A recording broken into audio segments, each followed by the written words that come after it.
सर्वेभ्यो नमो नमः। बच्चों, आज हम जानेंगे कि 2021 की परीक्षा में पूछे जाने वाले प्रश्नों का स्वरूप कैसा होगा, क्योंकि इस सत्र में आपके पाठ्यक्रम से 40% की कटौती की गई है और प्रश्न पत्र के स्वरूप में भी थोड़ा सा बदलाव किया गया है। तो चलिए आज हम समझते हैं कि इस बार की परीक्षा में किस तरह के कितने प्रश्न पूछे जाएंगे।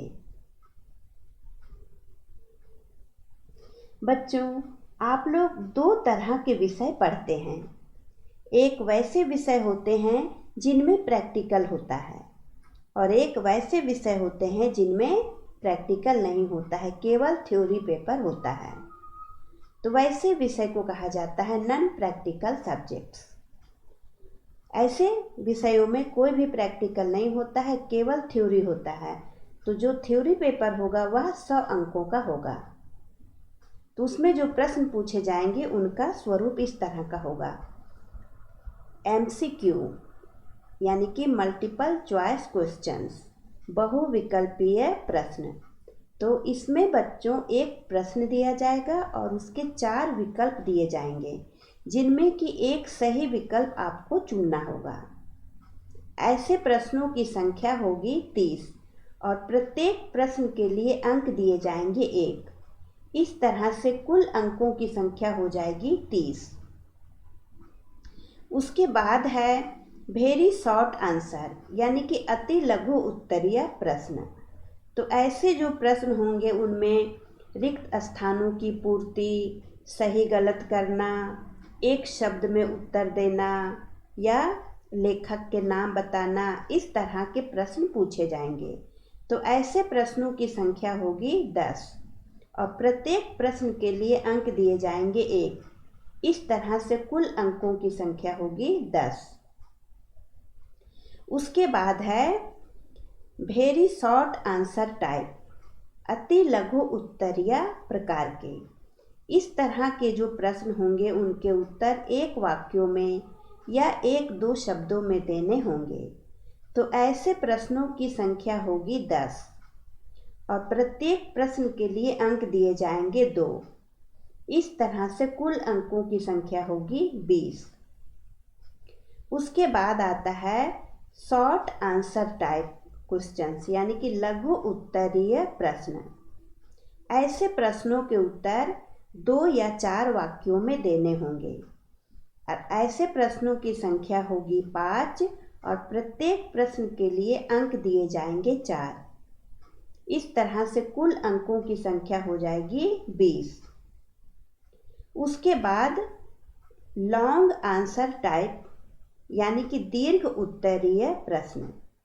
ऐसे प्रश्नों के अंतर्गत अनुच्छेद लेखन, एस्से राइटिंग, निबंध लेखन, पत्र लेखन इत्यादि आ सकते हैं।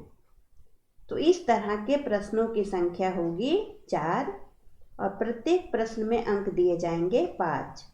तो इस तरह से कुल अंकों की संख्या हो जाएगी 20। तो इस तरह से 100 अंकों का थ्योरी पेपर होगा। यहाँ पर आप गिन लीजिए 30, 40, 50, 60, 70, 80, 90, 100। ये 100 अंक होंगे बच्चों वैसे विषय के लिए जिनमें कि प्रैक्टिकल नहीं होता है। अब चलिए देखते हैं कि प्रैक्टिकल वाले सब्जेक्ट्स में किस तरह के प्रश्न आएंगे। तो जो प्रैक्टिकल वाले सब्जेक्ट होते हैं जैसे कि साइंस के सब्जेक्ट, भूगोल, गृह विज्ञान इत्यादि जो विषय आते हैं उसमें 70 अंकों का थ्योरी पेपर होता है और 30 अंकों का प्रैक्टिकल। तो जो प्रैक्टिकल होता है वह विद्यालय स्तर पर होता है और आपको जो थ्योरी पेपर देना होगा वह रहेगा 70 अंकों का।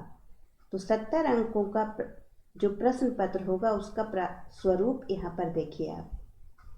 MCQ जो होंगे बहुविकल्पीय प्रश्न, वह उनकी संख्या होगी 20 और प्रत्येक प्रश्न के लिए अंक दिए जाएंगे 1। इस तरह से कुल अंकों की संख्या हो जाएगी 20। उसके बाद जो अति लघु उत्तरीय प्रश्न होगा जिसमें कि रिक्त स्थानों की पूर्ति करना, सही गलत करना, लेखक आदि के नाम बताना या एक शब्द में उत्तर देना। तो इस तरह के प्रश्नों की संख्या होगी 7 और प्रत्येक प्रश्न के लिए अंक दिए जाएंगे 1, तो कुल अंक हो जाएंगे 7। उसके बाद अति लघु उत्तरीय प्रश्न जो होंगे, एक वाक्यों में उत्तर देना या 1-2 शब्दों में उत्तर देना, इस तरह के प्रश्न होंगे, तो उनकी संख्या होगी 7 और प्रत्येक प्रश्न के लिए अंक दिए जाएंगे 2। इस तरह से कुल अंकों की संख्या हो जाएगी 14। उसके बाद लघु उत्तरीय प्रश्न, इसके उत्तर 1 वाक्य, 2 वाक्य या 2-4 वाक्यों में दिए जा सकते हैं। तो ऐसे प्रश्नों की संख्या होगी 5 और प्रत्येक प्रश्न के लिए अंक होंगे 3 और कुल अंकों की संख्या होगी 15। उसके बाद है दीर्घ उत्तरीय प्रश्न, इसमें लंबे प्रश्न होंगे। इस तरह के प्रश्न होंगे 2 और प्रत्येक प्रश्न के लिए अंक दिए जाएंगे 7। इस तरह से कुल अंकों की संख्या हो जाएगी 14। तो यहाँ पर आप जोड़ लीजिए, इसे जोड़ेंगे तो कुल अंक हो जाएंगे 70। तो इस तरह से थ्योरी पेपर में 70 अंकों का प्रश्न पूछा जाएगा और जो 30 अंकों का होगा वह विद्यालय स्तर पर आपका प्रैक्टिकल होगा। तो इस तरह से बच्चों परीक्षा के प्रश्न पत्र का यही स्वरूप होगा। आशा है आपको समझ में आ गया होगा। अब आप इसी के आधार पर परीक्षा की तैयारी करें। धन्यवाद।